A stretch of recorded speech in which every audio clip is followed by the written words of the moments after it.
Hello everyone.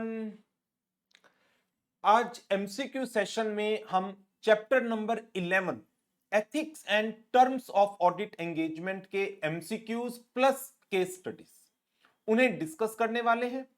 पहले हम individual MCQs की बात करेंगे, देयर आफ्टर केस स्टडीज की बात करेंगे। इस चैप्टर में 3 केस स्टडीज हमारे पास हैं, एक स्टडी मटेरियल की, एक ओल्ड सिलेबस में जो एमसीक्यू बुकलेट आती थी उसकी है, और एक case studies mock test paper की है। तो चलिए पहले स्टार्ट करते हैं इंडिविजुअल एमसीक्यूज के साथ। Identify the most appropriate statement. SA 220 applies at the level of firm नहीं, एसए 220 एंगेजमेंट लेवल के ऊपर अप्लाई होता है। एसक्यूसी 1 वो फर्म लेवल पर for all types of engagements के लिए अप्लाई होता है। एसए 220 एंगेजमेंट लेवल पर for a particular audit assignment के लिए अप्लाई होता है। एसक्यूसी 1 मेन पेरेंट स्टैंडर्ड है, और एसए 220 की इंप्लीमेंटेशन तभी आती है यदि firm is subject to SQC 1। SQC1 is premised on the basis that firm is subject to SA 220। No, इसका रिवर्स कर दीजिए। SA 220 is premised on the basis that firm is subject to SQC1। yes, this is the correct answer। और आपको ध्यान हो तो इसका एक डेस्क्रिप्टिव क्वेश्चन भी हमने कवर अप किया था। चैप्टर 11 का डिस्क्रिप्टिव क्वेश्चन था हमारे पास, सबसे लास्ट क्वेश्चन था, आई थिंक सो।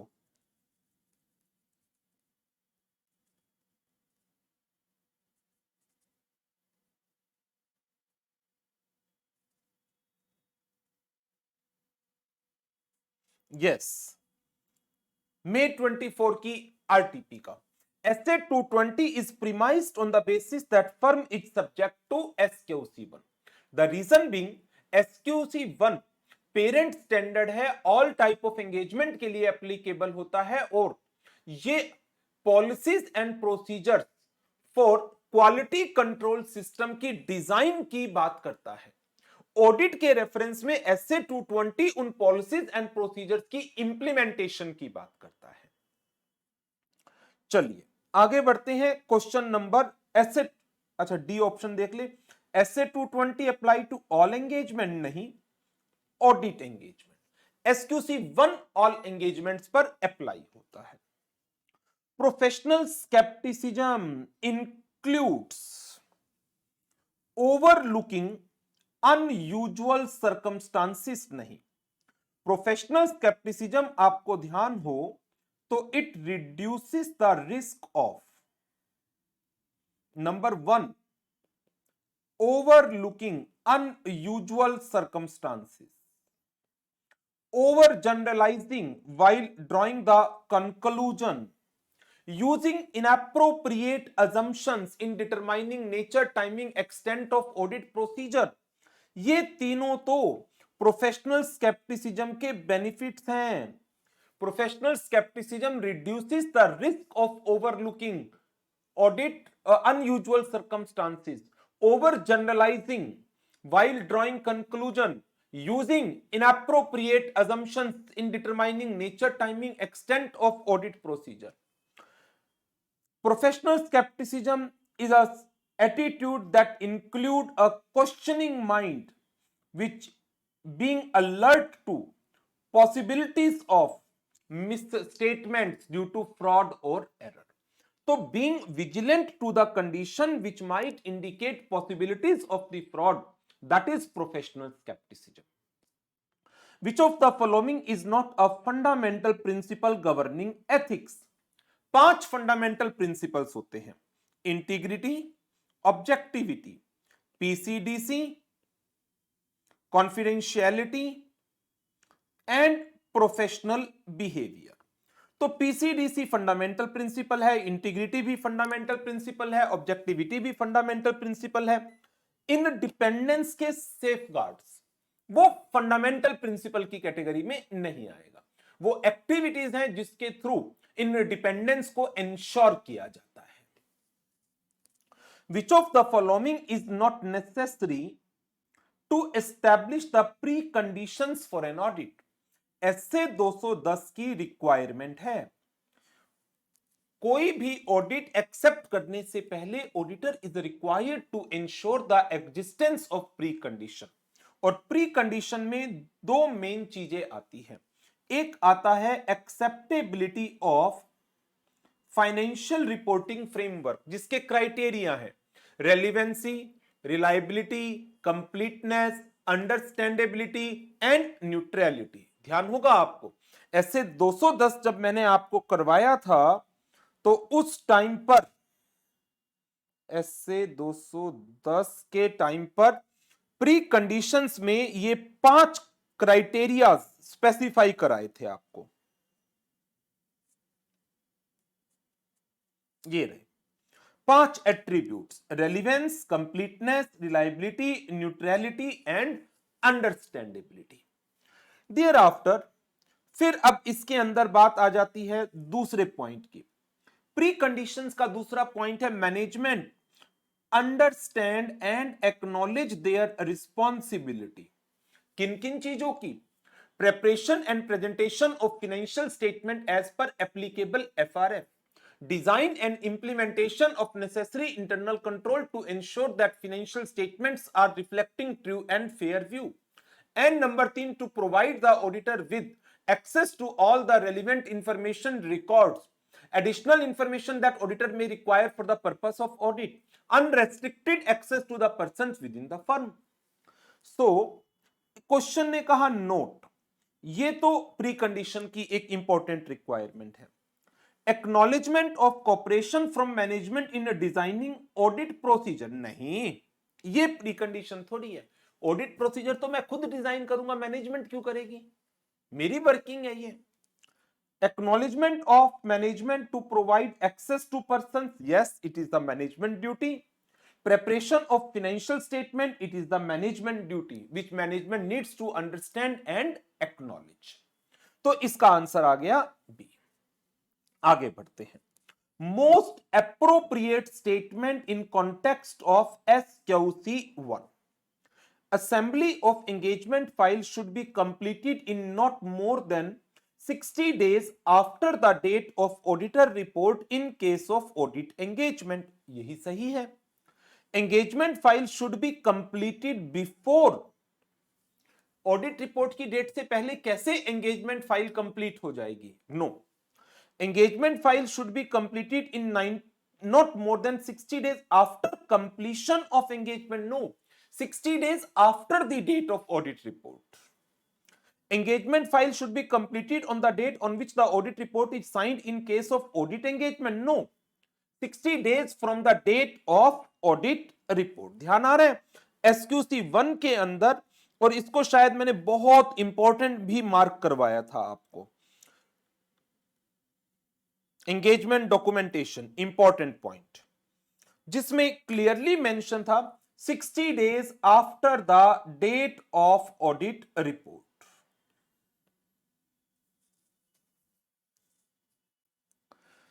चलिए next question number 6, as per SQC1 an appropriate time limit within which to complete the assembly of final audit file is not ordinarily not more than 60 days after the date of audit report। अब ये अच्छी तरह से याद रहेगा आपको। Code of ethics is applicable to all chartered accountants whether they are in practice or they are in service। chartered accountant in practice as well as chartered accountant in service dash require the firms to establish policies and the procedures for the retention period for audit engagement is, ये भी SQC1 के अंदर documentation में ही था कि documentation retained करना है for a specific period of time और कम से कम 7 years from the date of audit report. तो अब आंसर देख लीजिए, SQC1 ऐसे 220 नहीं, 200 भी नहीं, 230 नहीं, answer SQC1 for the retention of engagement documentation and कितने पीरियड के लिए, 7 years के लिए। तो SQC1 requires the firm to establish the policies and the procedures for the retention of engagement documentation, and in case of audit it is not less than 7 years from the date of auditor's report. Ninth, a request from the client for the auditor to change the engagement, ये आपने ऐसे 210 में पढ़ा था। 3 cases, change in circumstances, misunderstanding as to the nature of audit or related services, और restriction on the scope of engagement, तीनों ही लिखे हुए हैं। और आपको ध्यान हो तो पहले दो they are considered to have reasonable justification, और इन दोनों केस में चेंज को एक्सेप्ट किया जा सकता है। ध्यान आ रहा है, इन दोनों के लिए आपको मैंने रिवीजन में भी बताया था, रीजनेबल जस्टिफिकेशन अवेलेबल है। Change in circumstances and misunderstanding concerning the nature of services may be considered reasonable. तो क्वेश्चन तो खैर दूसरी चीज पर बेस था कि चेंज की रिक्वेस्ट किन सर्कमस्टांसिस में आ सकती है, तीनों में आ सकती है। आंसर 1, 2 एंड 3, 1, 2 एंड 3 तीनों में पॉसिबल है। Standard on quality control provides that unless otherwise specified by law or regulation, audit documentation is the property of auditor, TCWG, management और TCWG, auditor। ध्यान आ रहा है, अगेन ये भी SQC1 में डॉक्यूमेंटेशन में ही कराया था। unless otherwise specified by law or regulation, audit documentation is the property of firm, और firm may at its discretion make portion or extracts from the documentation available to client provided such disclosure does not undermine validity of work performed or independence of the firm or its personnel।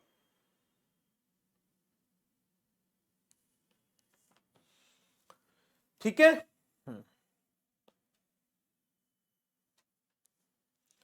तो इसका answer आ जाएगा हमारा D. 11th, the auditor's dash safeguards the auditor ability to form an audit opinion without being affected by any influences। हम अपनी एक principal के through अपने आप को सेफगार्ड करते हैं कि हम ऐसी ऑडिट ओपिनियन देते हैं जो किसी भी तरह के इंफ्लुएंस से अफेक्ट नहीं होगी। सो मेरी इंडिपेंडेंस इन चीजों को इंश्योर करती है। अपनी इंडिपेंडेंस में मैं 5 फंडामेंटल प्रिंसिपल्स को ले जाता हूं।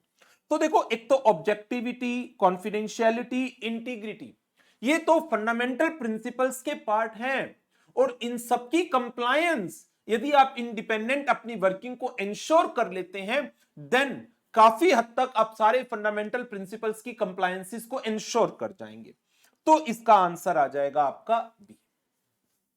Next, IESB a code related to an audit of financial statement establish which of the fundamental principle of professional ethics relevant to the auditor when conducting an audit of financial statement। Fundamental principles की, professional ethics की बात कर रहे हैं, 5 होते हैं। देखो कौन सा वर्ड लिखा है, जजमेंट तो नहीं लिखा होता, स्केप्टिसिज्म भी नहीं लिखा, इंटेलिजेंस भी नहीं लिखा, PCDC ये तो होता है।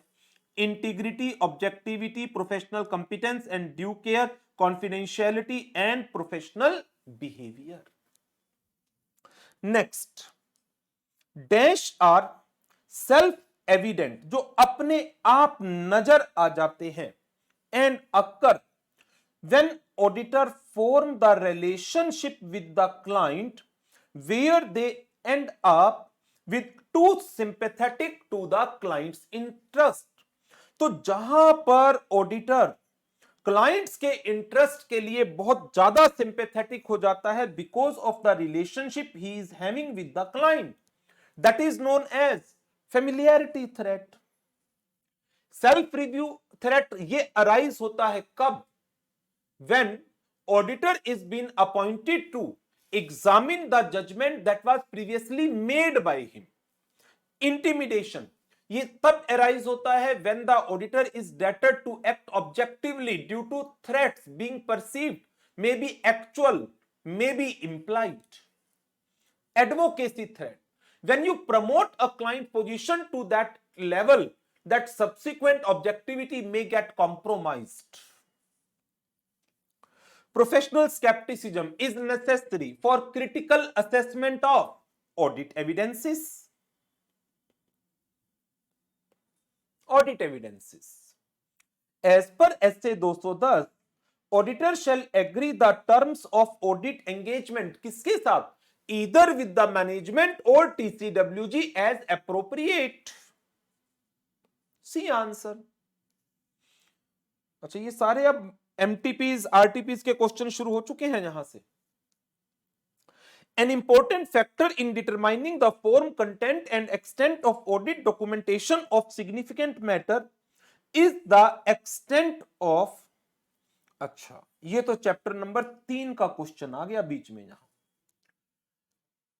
Audit documentation of significant matters, audit के दौरान कोई भी सिग्निफिकेंट मैटर्स आपकी नॉलेज में आया है, उसको किस फॉर्म में डॉक्यूमेंट करना है, उसका क्या कंटेंट डॉक्यूमेंट करना है, किस एक्सटेंट तक डॉक्यूमेंट करना है, ये ऑडिटर की अपनी प्रोफेशनल जजमेंट होती है। Is the extent of professional judgement, या आप कह सकते हैं प्रोफेशनल डिसीजन, रेशनली जो लिया गया है, based upon knowledge, training, experience. Direct financial interest or materially significant indirect financial interest, ये arise होता है, ये create करता है क्या? Self interest threat. Self interest threat. It occurs because of having direct financial interest or materially significant indirect financial interest in a client. Next one, dash is the threat when auditors are deterred from acting objectively with an adequate degree of professional skepticism, जहां पर आपको objectively काम करने से डराया जाता है, डराना, intimidation. Familiarity, it occurs when the auditors, because of the relationship, becomes too sympathetic to the interests of the client. Advocacy threat, it occurs when auditors promotes the client position to that extent which can affect the objectivity subsequently. Self-review, evaluating a judgment previously done by the auditor himself. Evaluation of matter that is been designed, that is been finalized, that is been implemented by auditor previously, जो खुद ही आपने design finalised implement करा रखे थे. Intimidation, when auditors are deterred from acting objectively. As per SQC1, retention period is no shorter than 7 years from the date of auditor's report. In terms of completed engagement, procedures designed to provide evidence of compliance by the engagement team with the firm quality control policies and the procedures is known as. In respect of completed engagement, procedures designed to provide evidence of compliance of engagement team with firm quality control policies and the procedure. Firm के अंदर जो engagement team बनाई गई एक engagement को perform करने के लिए, क्या वो team quality control policies and procedures को परफॉर्म कर रही थी या नहीं कर रही थी, उसके अंदर आपको ध्यान हो तो मैंने आपको 2 पॉइंट लिखवाए थे, एक ऑन गोइंग कंसिडरेशंस एंड दूसरा periodic inspection of documentation of completed engagement. Monitoring के अंदर on going consideration and periodic inspection, तो यहां पर इसका आंसर क्या आ जाएगा? सोचिए, आपको कहा गया कि आप evidence of compliance by engagement team, किस प्रोसीजर्स के थ्रू आप एंगेजमेंट टीम के किए हुए काम को एग्जामिन करते हैं। 2 चीजें, या तो आप ऑन गोइंग कंसिडरेशन लें of the firm system of quality control, या फिर जो एंगेजमेंट कंप्लीट हो चुकी है उनकी पीरियोडिक इंस्पेक्शन।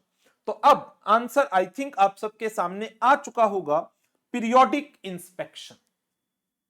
मॉनिटरिंग उसका ओवरऑल मैकेनिज्म होता है।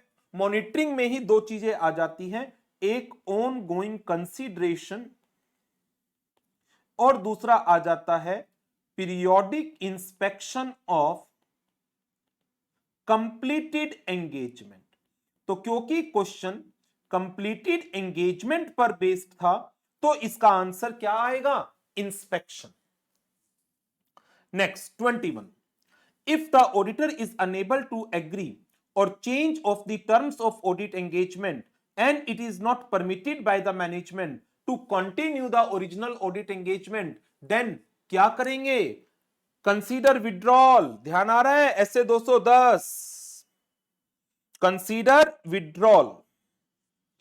if the auditor is unable to agree to change terms of audit engagement and is not permitted by the management to continue the original audit engagement, auditor shall withdraw from the audit engagement where possible under law and regulation and determine whether there is any obligation either contractual or otherwise to report the circumstances to other parties, TCWG, owner or regulator। तो देखो, withdraw बिल्कुल सही, determine obligation contractual or otherwise to report the circumstances, withdraw from the audit engagement where possible under applicable law or regulation and determine whether there is any obligation either contractual or otherwise to report the circumstances। बिल्कुल ठीक है, दोनों चीजें। सी में क्या है? सी में difference आया और का, सी में डिफरेंस आ रहा है और का, लेकिन यहां पर और नहीं है। देखो क्वेश्चन ही क्या बनाया भाई साहब, एंड के ऊपर क्वेश्चन बनाया है, कमाल हो गई। हाँ, डी आंसर, सॉरी सी, सी, डी में तो और है ना, दोनों चीजें करनी होती है। The firm RK and Associates has an extensive understanding of code of ethics that underlies the fundamental principles relevant to the auditor when conducting an audit and provide a conceptual framework for applying these principles। आपको एक extensive understanding लेनी है code of ethics की, बिल्कुल लेनी चाहिए। Which of the following does not form part of fundamental principle? अरे भाई साहब 5 होते हैं fundamental principle, integrity, objectivity, PCDC, confidentiality, professional behaviour. देख लो 5 में से क्या नहीं है। 5 में से प्रोफेशनल स्केप्टिसिज्म 5 में कवर नहीं होता। Next, the agreed terms of audit engagement shall be recorded in an audit engagement letter and shall include.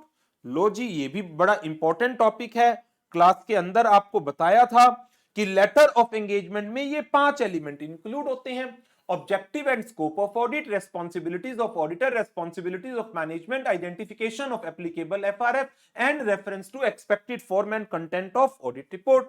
तो देख लो, ऑब्जेक्टिव स्कोप आएगा, रिस्पॉन्सिबिलिटी आएंगी मैनेजमेंट की, ऑडिटर की, एफआरएफ आएगा, expected form and content of report आएगा, 1 2 3 4 and 5.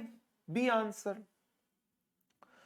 Dash is the threat which occur when the auditor promote client's opinion to that level that objectivity may compromise subsequently. अभी कई बार discuss कर चुके हैं sir, इसका नाम होता है एडवोकेसी थ्रेट. फेमिलियरिटी थ्रेट क्या होता है? Relationship due to which auditor become to sympathetic to the interest of client.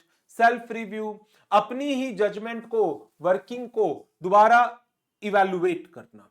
Intimidation threat deterring the auditor to act objectively. Which of the following is not in accordance with skepticism? Being alert to condition that may indicate possible fraud. ये तो skepticism है. Overlooking unusual circumstances, ये skepticism नहीं होता, ये तो avoid होता है. Professional skepticism reduces the risk of overlooking unusual circumstances. Using appropriate assumption, reduces the risk of using inappropriate assumption. ध्यान है, professional skepticism reduces risk of 3 बातें: overlooking unusual circumstances, over generalizing when drawing the conclusion, and using inappropriate assumption as to nature, timing, extent. तो इसका मतलब professional skepticism helps in using appropriate assumptions. Being alert to circumstances that suggest for the audit procedure in addition to those required by standards on auditing. Answer B. As per essay 210, preconditions do not include. अभी बताया precondition में क्या क्या include होगा: acceptability of FRF and management, acknowledgement and understanding of their responsibilities. Acceptability of FRF include होता है, responsibility of management regarding preparation of financial statement include होता है, making available records to auditor include होगा. Integrity के लिए तो SQC 1 and SA 220 ने कहा auditor is required to obtain information from the client. Next, an auditor signs a false report knowingly. Which of the fundamental principle of ethics is violated? Integrity. ध्यान आ रहा है, integrity principal में straight forward, fairness, transparency, honesty के साथ साथ आता है that auditor should not associate knowingly with any returned report, communication or other information which auditor believe that information contain materially false or misleading statement. तो इसका answer integrity. 28. If auditor conclude there is reasonable justification to change the engagement, ऐसे 210 पर question है, and auditor perform the work in compliance with the standard on auditing applicable to changed engagement, the report issued would be appropriate for the revised terms of engagement. But in order to avoid the confusion, ध्यान आ रहा है, सबसे last point में से एक था ये ऐसे 210 का कि जब ऑडिट से रिलेटेड सर्विसेज पर गए आप, लेकिन रिलेटेड सर्विसेज का कुछ काम आपके लिए, सॉरी, ऑडिट का कुछ काम आपके लिए रेलिवेंट हो सकता है रिलेटेड सर्विसेज में भी, लेकिन जब रिलेटेड सर्विसेज की रिपोर्ट बनाओगे तो आप ओरिजिनल ऑडिट एंगेजमेंट का और जो प्रोसीजर आपने ओरिजिनल ऑडिट एंगेजमेंट में परफॉर्म करे थे उनका रेफरेंस नहीं देंगे, क्योंकि ये कंफ्यूजन क्रिएट कर सकता है. The report would not include reference to original engagement or any procedure that may have been performed in the original engagement. तो आपको ओरिजिनल ऑडिट एंगेजमेंट या उसके अंदर जो प्रोसीजर्स आप परफॉर्म कर रहे हैं उनका रेफरेंसेस नहीं देना है। बस, तो ए आंसर है इसका। बी में क्या लिखा है, ओरिजिनल एंगेजमेंट लिखा है खाली। सी में प्रोसीजर्स लिखे हैं और यहां पर एंड लिखा है। स्टैंडर्ड में वर्ड क्या यूज्ड है, और लो जी। नेक्स्ट क्वेश्चन नंबर 29, ये MTP April 23, RTP November 23। A auditor है, बी फाइनेंस मैनेजर है, दोनों आपस में गहरे दोस्त हैं। ए ने ऑडिट रिपोर्ट बनाई as per to the wishes of the direction of mister B.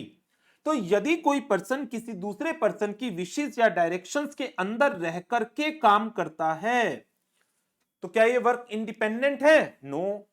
In this situation which essential quality has been compromised, independence. Independence implies that judgment of a person is subordinate to the wishes or direction of another person who might have engaged him. Dash occur when relationship are of such nature that auditor become too sympathetic to the interests of the client. Familiarity ढूंढो, मिल गया। Which of the following is not a threat? 5 होते हैं, self interest, self review, advocacy, familiarity, intimidation as per code of ethics. Self होता है, advocacy होता है, peer group threat. ये code of ethics में कोई थ्रेट नहीं होता, ऐसे नाम बना रखा है। Piyush is offered appointment as statutory auditor of branch of a bank. He also taken housing loan of 75 lakh from the same bank. इसका कौन सा थ्रेट होगा, डायरेक्ट फाइनेंशियल इंटरेस्ट और significantly material in direct financial interest, self interest threat. 75 lakh का आपका loan है। ये RTP May 24 के क्वेश्चन है। Chartered accountant find during the course of statutory audit of a company that management is not serious about findings of internal audit report. No action has been taken on findings of internal auditor and or report for the last 2 quarters are gathering dust. धूल पड़ रही है उन पर. He further found that management has not disclosed the information relating to the transactions with another company. However, he was assiduously gathered that it is a related party going through the annual report of past year by going through the, तो उसने information gather की कि जो दूसरी company जिसके साथ transaction हो रही है, जिसके बारे में मैनेजमेंट ने इंफॉर्मेशन डिस्क्लोज नहीं की, वो एक रिलेटेड पार्टी है। ये उसे पता चला लास्ट ईयर की एनुअल रिपोर्ट सर्च करते वक्त और एमसीए पोर्टल पर ऑनलाइन डाटाबेस की सर्चिंग के दौरान। ये सिचुएशन क्या डिनोट करती है,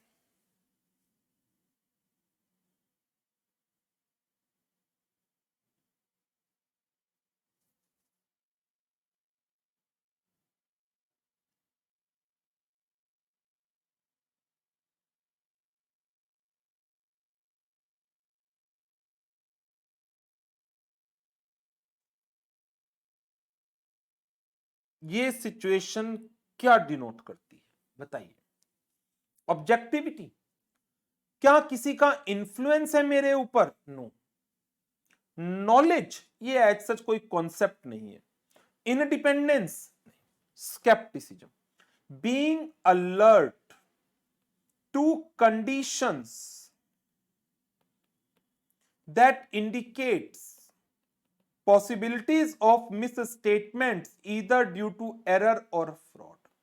तो आप अलर्ट थे, तो आपकी अलर्टनेस के through you will be able to identify that management has entered into transactions with the related party and that information has not disclosed to the auditor. D answer. C.A. Chatur provides accounting and bookkeeping services to Shiv Ganga Limited and he is also offered audit of account. Account भी आप बना रहे हो, audit भी आप कर रहे हो, that is a self review threat. कौन सा थ्रेट इन्वॉल्व है, सिंपली सेल्फ रिव्यू थ्रेट। तो ये हमारे क्वेश्चंस हो गए इंडिविजुअल एमसीक्यूज अप टू सितंबर 24 एग्जाम्स। चलिए अब आगे बढ़ते हैं और इसका नेक्स्ट पार्ट आ जाता है जो केस स्टडीज का है। केस स्टडीज चैप्टर 11 में हमारे पास 3 केस स्टडी हैं जो हमें डिस्कस करनी है। पहली case studies board of studies के आईसीएआई के स्टडी मटेरियल की है। दूसरी केस स्टडी जो पुराने सिलेबस में एमसीक्यू बुकलेट थी, स्टडी मटेरियल था एमसीक्यू का, उसकी है, रेलिवेंट है हमारे सिलेबस के लिए, सेम कॉन्सेप्ट पर बेस्ड है। और तीसरी case study board of studies knowledge portal की प्लस मॉक टेस्ट पेपर की है। चलिए स्टार्ट करते हैं विद द केस स्टडी जो स्टडी मटेरियल की है of new syllabus. Das and Company, a firm of auditor, is offered appointment as auditor of a company. A prospective new client, नया client है। CA Sukanya, one of the partner, is dealing with the new client. While meeting with the officers of the company, she come to know that Sushant, CFO of the company, was her classmate. दोस्ती निकली। Both of them started CA together. Sushant left the CA midway due to repeated failure and tried his luck to pursue MBA finance from one of the leading institutions.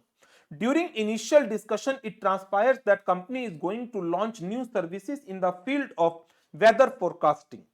Such services would be available on the website of the company and micro weather information would be available on payment of charges. The company requests the audit firm to be visibly associated with their marketing blitz. Assume that firm chooses to accept the offer and write to previous auditor. ये हमेशा जरूरत होती है कि जब भी कोई नया ऑडिटर ज्वाइन करता है तो as a part of quality control procedure उसे प्रीवियस ऑडिटर के साथ कम्युनिकेट करना होता है। That is a procedures regarding acceptance and continuance of client relationships. Walker and company to advise, क्या कोई प्रोफेशनल रीजन एग्जिस्ट करता है not to accept the proposed offer. Walker and company ने कोई रिप्लाई नहीं दिया, रीजनेबल टाइम पीरियड में कोई रिप्लाई नहीं आता तो आप ऑडिट एक्सेप्ट कर सकते हैं। During the preliminary discussion it also became known that said company had acquired all shares of another company, तो wholly owned subsidiary बना लिया इसने दूसरी कंपनी को। Under relevant provision of law, financial statement of both company need to be consolidated and audited. Of course, there is a requirement. If any company has the subsidiary company, then consolidated financial statements are required to be prepared. Despite this knowledge, Das and company failed to advise their client regarding the audit of CFS. Das and company ने ये गलत किया, अपने client को नहीं बताया। Company also offers the auditor the contract for providing IT services pertaining to information system of the company. Okay, IT related services, information system audit.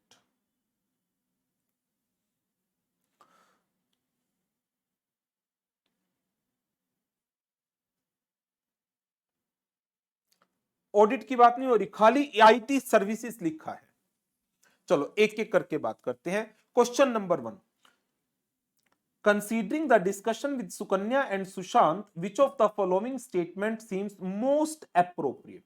The above discussion is irrelevant in the context of proposed offer. कि Sushant CA कर रहा था, CA छोड़कर MBA में चला गया, Sukanya now she is a chartered accountant और दोनों क्लासमेट हैं।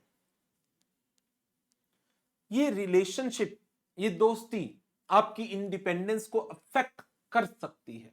इट इज बेटर कि फर्म में सुकन्या की जगह किसी और को ये ऑडिट हैंडल करने दी जाए। फर्म डिस्क्वालीफाई नहीं हो रही दोस्ताना रिलेशनशिप के कारण। Proposed offer should be accepted by the firm. Engagement team may be headed by CA Sukanya for better coordination and result. यदि सुकन्या टीम को लीड करेगी देन कोऑर्डिनेशन के साथ साथ हो सकता है इंडिपेंडेंस के ऊपर क्वेश्चन मार्क लग जाए। Hence it is better Sukanya की जगह कोई और टीम को लीड करे। The proposed offer should be accepted and engagement team may be headed by a different partner of the firm. Matter is too trivial to be reported by Sukanya to other partner. नहीं, इतना trivial भी नहीं है। क्यों? क्योंकि जिस person की आप बात कर रहे हैं, जिसके साथ फ्रेंडली रिलेशन है, वो कंपनी का सीएफओ है, फाइनेंस हेड है एक तरीके से। Keeping in view the request of the company to be visibly associated with company new services. Company की न्यू सर्विसेज मार्केटिंग ब्लिट्स के साथ एसोसिएट होने को कहा गया। यदि हम अपने ऑडिट क्लाइंट को दूसरी सर्विसेज देते हैं, then it may create threat to our independence. तो हम यदि क्लाइंट के साथ विजिबली एसोसिएट्स होंगे उसके मार्केटिंग प्रोग्राम्स के अंदर, तो हम क्लाइंट को प्रमोट करेंगे मार्केटिंग में क्लाइंट को प्रमोट करेंगे, तो मार्केटिंग तो ये कहती है चाहे झूठ भी बोलना पड़े, क्लाइंट के बारे में अच्छा ही अच्छा बोलो। तो मैं क्लाइंट की पोजीशंस को प्रमोट करूंगा टू दैट लेवल जिससे मेरी ऑब्जेक्टिविटी सब्सिक्वेंटली कॉम्प्रोमाइज हो सकती है। तो मैं कौन से थ्रेट की तरफ बढ़ूंगा यदि मैं ये इस एंगेजमेंट को एक्सेप्ट करता हूं? तो बताइए, सोचिए, एडवोकेसी थ्रेट की तरफ। Identify which type of threat is being faced by the audit firm, that is advocacy threat. The previous auditor Walker and company has not replied to communication. Walker and company ने reply नहीं दिया, उसे देना चाहिए था। उसने कौन से फंडामेंटल प्रिंसिपल को वायोलेट किया? क्या उसने कोई बेईमानी की? नहीं। क्या वो किसी के इन्फ्लुएंस में आ गया? नहीं। क्या उसने अपनी ऑडिट कंपिटेंसी के साथ नहीं की? ऐसा तो नहीं है। क्या उसने क्लाइंट की कॉन्फिडेंशियल इंफॉर्मेशन शेयर कर दी किसी के साथ? नहीं। क्या उसका बिहेवियर, एटीट्यूड सही नहीं था? वो लॉ एंड रेगुलेशन की कंप्लायंस नहीं कर रहा? जी हाँ, it is a regulatory requirement कि नया ऑडिटर प्रीवियस के साथ कम्युनिकेट करे, then it is a duty of the previous auditor to communicate, reply दे within a reasonable time. तो इन भाई साहब ने बिहेवियर का वायोलेशन कर दिया। इन ऑब्जेक्टिविटी, कंपिटेंसी, इंटीग्रिटी, इन पर एज सच कोई क्वेश्चन मार्क अराइज नहीं हो रहा। Das and company fail to advise the company regarding the audit of consolidated financial statement. आपने ड्यू केयर, सावधानी नहीं रखी। यदि आप स्केप्टिसिज्म के साथ, केयर के साथ, स्किलफुली अपने काम को कर रहे होते, then you are able to recognize that company is required to prepare CFS and this CFS also required to be audited. PCDC. Which of the following statement is most appropriate regarding the providing offer of work of IT services? IT services के साथ यदि आप associate होंगे और later on आप company के बारे में, उसके एनवायरनमेंट के बारे में, उसके इंटरनल कंट्रोल को इवैल्यूएट करते हैं, यही आईटी सिस्टम आपको आगे जाकर इवैल्यूएट करना होगा। तो यदि आज आप आईटी सर्विसेज की डिजाइनिंग, उसकी इंप्लीमेंटेशन के साथ जुड़ गए, तो बाद में आप इसी को एग्जामिन करोगे। तो जिस चीज को आपने खुद ही डिजाइनिंग कर रखा है या आप उसकी डिजाइनिंग में एसोसिएटेड थे, इन दैट केस उसकी इवैल्यूएशन, उसकी एग्जामिनेशन आपको नहीं करनी चाहिए, as it results into self review threat. Self review threat.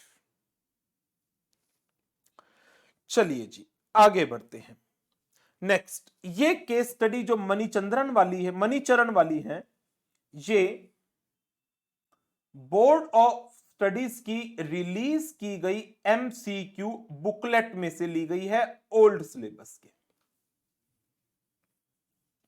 Mister मणिचरण, और ये क्यों ले रहा हूं मैं? क्योंकि ICAI जो अब वो नॉलेज पोर्टल पर नई केस स्टडी डाल रहा है ना, वो वहीं से उठा करके डाल रहा है। जो 20-22 केस स्टडी डली हुई है ना, उसमें से काफी केस स्टडी पुराने सिलेबस की MCQ बुकलेट में से डाल रहा है। तो मैंने पहले ही आपके क्वेश्चन बैंक में इन केस स्टडीज को, जो भी रेलिवेंट बनती है और जिस चैप्टर के लिए रेलिवेंट बनती है और जितनी रेलिवेंट बनती है, किसी केस स्टडी में कोई एडिशनल टॉपिक है जो न्यू सिलेबस में नहीं है, उसे हटा दिया। रेलिवेंट केस स्टडी के रेलिवेंट पोर्शन को रेलिवेंट चैप्टर में कवर कर रखा है।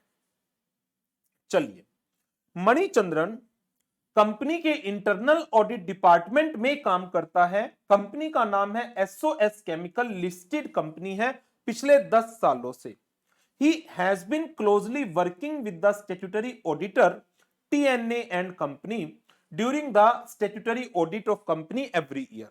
मणिचरण रिटायर्ड हो गए from the service of the company और अब टीएनए एंड कंपनी को जो स्टैट्यूटरी ऑडिटर थे उनको ज्वाइन करना चाह रहे हैं एम्प्लॉयमेंट बेसिस पर, having huge experience in the field of auditing. David, engagement partner जो एसओएस केमिकल की स्टैट्यूटरी ऑडिट कंडक्ट कर रहा था on behalf of CA firm, wants mister Manicharan to be a part of the engagement team, but senior partner का कहना है रमन का कि ये एक पोटेंशियल कॉम्प्रोमाइज होगा with the independence of the auditor. ऐसा इसलिए कि मणिचरण बेशक आज आपकी फर्म में एम्प्लॉय है, लेकिन पिछले 10 सालों से एक कंपनी की इंटरनल ऑडिट कर रहा था और आप उस कंपनी के स्टैट्यूटरी ऑडिटर थे। अब मणिचरण आपकी फर्म में आ चुका है और आप उसको अपनी स्टैट्यूटरी ऑडिट टीम का हिस्सा बना रहे हो। David, who usually question every if and but wants to know this why, Raman ने कहा in any audit auditor should be independent of the entity subject to the audit. Auditor का independent होना जरूरी है। डेविड ने कहा इंडिपेंडेंस कैसे compromise होगी यदि मणिचरण को मैंने ऑडिट टीम का पार्ट बना लिया तो। उसको कहा गया फर्म का सिस्टम ऑफ क्वालिटी कंट्रोल में पॉलिसीज एंड प्रोसीजर्स है, like leadership responsibilities for quality, ethical requirement, continuing client relationship, HR, engagement, performance monitoring. So independence is one of the major ethical requirement governed by SA and SQC. उसने David को कहा professional integrity and independence they are the essential characteristics but more in case of accountancy profession. Independence implies that judgment should not be subordinate to the wishes or direction of another person who might have engaged him. Threats हैं self interest, self review, advocacy, familiarity, intimidation, सारे हमें पता है। Raman, after satisfying the questioning mind and curiosity of David, asked him to carry out the audit in most effective manner, और कोई problem आए तो हमसे पूछ लेना। ठीक है, तो क्वेश्चन ने नटशेल में क्या कहा, एसओएस केमिकल तो है क्लाइंट, इनका इंटरनल ऑडिटर है मणिचरण, इनका स्टैट्यूटरी ऑडिटर है TNA and company, engagement partner है डेविड, मणिचरण ने एसओएस से कर दिया रिजाइन और मणिचरण भी टीएनए का पार्ट बन गया। अब जो डेविड है वो एसओएस केमिकल की स्टैट्यूटरी ऑडिट के अंदर मणिचरण को अपनी स्टैट्यूटरी ऑडिट की एंगेजमेंट टीम का पार्ट बनाना चाहता है, जिसके रेफरेंस में दूसरे पार्टनर रमन ने ऑब्जेक्शन रेज की। डेविड ने कहा वाई ऑब्जेक्शन, रमन ने डेविड को विस्तार से समझाया। चलो जी बढ़ते हैं आगे। An auditor should be independent of the entity subject to audit. Independence implies, independence के दो पर्सपेक्टिव होते हैं, एक माइंड और दूसरा appearance. 1 and 2. The Code of Ethics of Professional Accountants identify 5 types of independence threat as told by C.A. Raman. The code has been prepared by IFAC. IFAC आपको ध्यान हो तो मैंने सबसे पहले लेक्चर में ही, इंट्रोडक्टरी लेक्चर में आपको IFAC के बारे में बताया था, नोट डाउन भी कराया था। हमारे नोट्स कहां गए, क्लास नोट्स।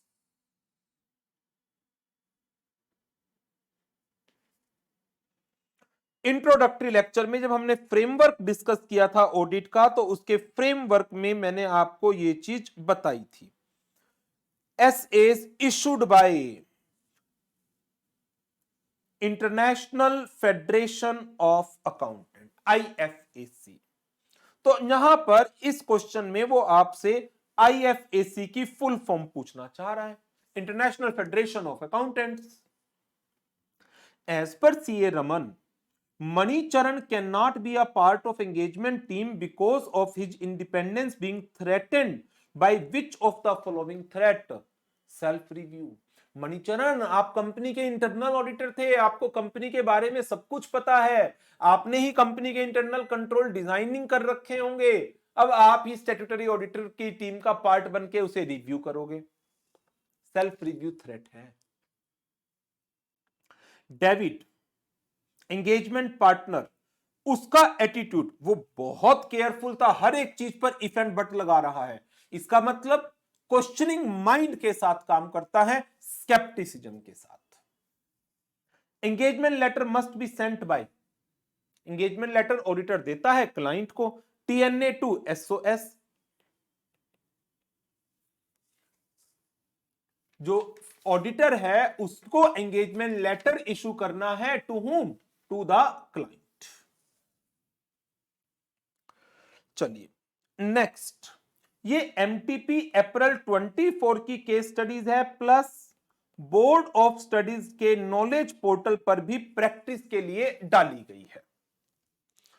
चलिए जी क्वेश्चन पढ़ लेते हैं, पहले फैक्ट पढ़ लेते हैं फिर क्वेश्चन पढ़ेंगे। Watch IT India Private Limited is a company engaged in the business of manufacturing smartwatches. Company had a slow start in the beginning as company products were gaining traction. Momentum picked up during the year. Company wants to appoint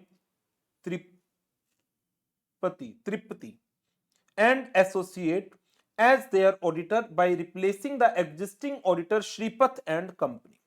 Tripati and associates are willing to accept. They communicate with the previous auditor. However, Shripath and Company failed to respond. इनका behaviour सही नहीं है, इन्होंने reply नहीं दिया। C.A. Kishan, partner of Tripti, explained to team member about the importance of engagement letter. He arranged a team discussion relating to acceptance of terms of engagement. First point was precondition. Mr. Arun, a team member, could recollect few of them. They include determining क्या FRF used in the preparation of financial statement is acceptable, whether the management is providing the auditor with access to all the relevant information and additional information. It elaborated by Arun that management has to provide unrestricted access to the employees within the entity. लो जी, सारी तो pre condition इन्होंने question में ही लिख दी। और कई बार ध्यान रखना एक चीज का, ट्रिकी है थोड़ा सा, जो केस स्टडी में फैक्ट दिए होते हैं ना, कई बार जो डिस्क्रिप्टिव क्वेश्चन पूछा गया है उसके आंसर आपको केस स्टडी में मिल जाते हैं। तो जब आपने केस स्टडी पढ़ ली, जैसे यही है, ये क्वेश्चन केस स्टडी में आ गया मान लो, और बाद में थ्योरेटिकल क्वेश्चन आ गया, प्री कंडीशंस बताओ क्या क्या होती हैं, उठा के लिख देना यहां से, बड़ी अच्छी लैंग्वेज आएगी। Team member were asked to list the factors that necessitate revision of engagement letter in case of recurring audit. Change in FRF, change in legal and reporting requirement, change in ownership, change in nature and size of business, entity misunderstand nature and objective and scope of audit, any significant change in terms of audit engagement. Mr. Kumar replied, revision may be required. Significant change in ownership, senior management, FRF, modest change, ये गलत कर दिया, modest, छोटे मोटे change में नहीं देते हैं हम लेटर, सिग्निफिकेंट चेंज में देते हैं, चेंज इन लीगल रिक्वायरमेंट, ये एक वर्ड थोड़ा सा गड़बड़ लग रहा है, इस पे शायद क्वेश्चन मिल सकता है, मोडेस्ट पर। Mister Ram, one of the team member, raised a doubt, he inquired regarding the recourse available to incoming auditor in case management makes it clear before acceptance regarding its inability to provide support to him as to certain procedure expected to be performed. Limitation लगा दी गई, तो do not accept the audit, मना कर दो, हम नहीं कर पाएंगे, शुरू में ही आप लिमिटेशन लगा रहे हैं हमारे ऊपर। In this regard, specific question was raised relating to sending of confirmation request to trade payable reflecting in the financial statement. Trade payables को, जिन्हें पैसे देने हैं क्रेडिटर को, उनको कंफर्मेशन नहीं भेजोगे। ट्रेड पेएबल इनसे रॉ मटेरियल ले रखा है या इनपुट सर्विसेज ले रखी हैं। Lack of support by management signify management refusal to allow auditor to send confirmation request. शुरू में ही लिमिटेशन लगा दी गई, ऐसे केस में we should not accept the audit engagement unless required by law and regulation. पढ़ा है ना?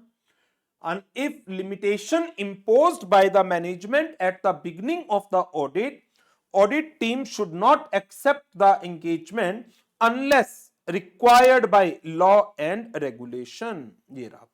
If management or TCWG impose limitation on scope of auditor work, auditor shall not accept the engagement unless required by law or regulation. चलिए जी, देखते हैं अब इस case study में क्या क्या क्वेश्चंस इन्होंने हमें दिए हैं. As regards doubt of mister Ram in the last para, which of the following statement is likely to be in accordance with SA. क्या रिकोर्स अवेलेबल है हमारे पास? यदि मैनेजमेंट हमारे ऊपर लिमिटेशन लगा रही है, रिकोर्स सिंपल है, do not accept the audit. Auditor needs to inquire into the management reason for the refusal and perform alternate audit procedure. अरे ऑडिट तो अभी एक्सेप्ट नहीं हुई. ऑडिट एक्सेप्ट हो जाती, बाद में लिमिटेशन लगती तो सोच लेता इस बात को. अभी शुरुआत में ही कैसे सोच ले? Evaluate implications of management refusal as to the assessment of ROMM. Audit accept थोड़ी हुई है अभी. अल्टरनेट ऑडिट प्रोसीजर कर लो. Auditor should not accept the engagement. Kishan asked about pre conditions. Arun recollect only few. Read the passage. कौन सा point missing है? Management responsibility on specific legal aspect. Management responsibility on standard on auditing, ये होते ही नहीं है. Management responsibility for the preparation of financial statement as per FRF. अच्छा, missing क्या है? ये कह रहा है क्या मिसिंग है वो देख लो. प्री कंडीशन में, प्री कंडीशन में आपने एक तो डाल दिया है एफआरएफ, एक आपने डाल दिया ऑडिटर को access to all relevant information, additional information, unrestricted access to the employees, preparation and presentation of financial statement as per FRF and designing and implementing internal control procedures. ये अभी बताए थे ना आपको, ध्यान हो, जो इंडिविजुअल एमसीक्यूज डिस्कस कर रहे थे उसमें प्री कंडीशंस की चर्चा आई थी ना.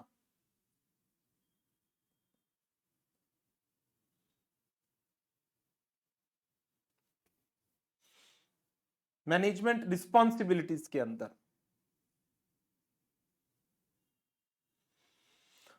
और ये preparation of financial statement and exercising the necessary internal control to enable the preparation of financial statement that are free from material misstatement. तो इसमें ये दोनों की दोनों बातें आपने गायब कर दी. थर्ड एंड फोर्थ और लिखना होता है. From what Mr. Kumar replied that factor requiring a revision, one point was incorrect. वो तो हमने क्वेश्चन में आइडेंटिफाई कर लिया था, ये मोडेस्ट वाला point. Significant change, recent change, change, modest change. Modest change गलत है. मोडेस्ट चेंज में रिकरिंग ऑडिट के केस में आपको दोबारा लेटर ऑफ एंगेजमेंट इशू करने की जरूरत नहीं आती. Shripat failed to respond to incoming auditor. पुराने ऑडिटर ने नए ऑडिटर की कम्युनिकेशन का रिप्लाई नहीं दिया. तो ये ऐसा क्वेश्चन अभी किसी और केस स्टडी में भी पढ़ा था. प्रोफेशनल बिहेवियर मिसिंग है on the part of predecessor auditor. It was unethical on the part of outgoing auditor for failing to respond to communication. It is the violation of objectivity. No. It is the violation of any of the fundamental principle. No. Professional competence and due care. No. Professional behavior. Yes. Professional behavior. तो ये 3 case study थी जो chapter number 11 पर based थी, एक study material की, एक old syllabus की एमसीक्यू बुकलेट की और एक board of studies knowledge portal के प्रैक्टिस सेशन जो एमटीपी अप्रैल 24 में रिपीट हुई थी वो। इसके बाद जो आगे की केस स्टडीज हैं वो एक से ज्यादा चैप्टर्स पर बेस्ड हैं। तो इन केस स्टडीज को तो जब आपका पूरा सिलेबस हो जाएगा तभी आप अटेम्प्ट कर पाएंगे, अभी नहीं कर पाएंगे। तो इसके साथ हमारा चैप्टर 11 का भी एमसीक्यू सेशन कंप्लीट हो गया। तो अब आपको क्या काम करना है, रिवीजन ऑलरेडी मैं आपके साथ शेयर कर चुका हूं, रिवीजन भी हो गई, एमसीक्यूज भी हो गई, रेगुलर बैच की क्लास तो हो ही चुकी है। तो चलिए फिर इसके साथ इस सेशन को यहीं पर ओवर करेंगे और नेक्स्ट सेशन में फिर नेक्स्ट चैप्टर के एमसीक्यूज रिवीजन किसी को भी डिस्कस कर लेंगे। तो आज के लिए इतना ही। Thank you very much, good bye.